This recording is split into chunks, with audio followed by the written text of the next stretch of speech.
कल भी मैंने आपको कहा कि भाई ये काजर की कोठरी है और कांटों के झाड़ हैं, अहमता का कांटा और ममता का दाग इस चदरिया पे लग ही जाता है, लग ही जाता है।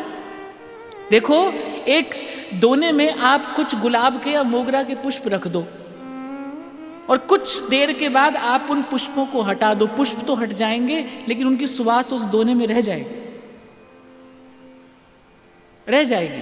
ऐसे ही कितना भी आप प्रयास करो इस मन को खाली करने का, पर जिस समय जिस स्थान में हम यहाँ इस संसार में रह रहे हैं, युग का अपना धर्म है और बड़ा प्रबल धर्म है।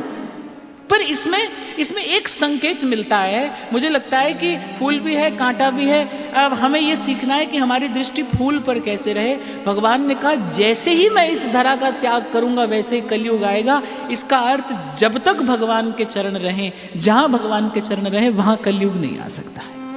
संत रहते हैं इसी संसार में और बड़ी मौज में रहते हैं, बड़े आनंद में रहते हैं। जिस सुख की छाया भी आपने और मैंने आज तक नहीं देखी, उस सुख में मगन, मस्त मगन वो संत रहते हैं। किस प्रकार रहते हैं कि एक क्षण के लिए भी भगवान के चरण नहीं छोड़ते।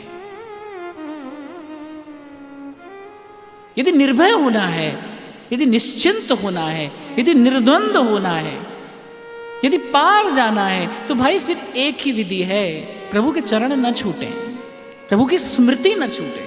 कल भी मैंने आपको यही कहा था कि वही उत्तम भक्त है, वही उत्तम वैष्णव है। भक्ति मार्ग के आचार्य कहते हैं वही उत्तम वैष्णव है जो त्रिभुवन विभव के लिए भी, त्रिलोकी की संपत्ति पाने के लिए भी एक क्षण के लिए भगवान का स्मरण नहीं छोड़े।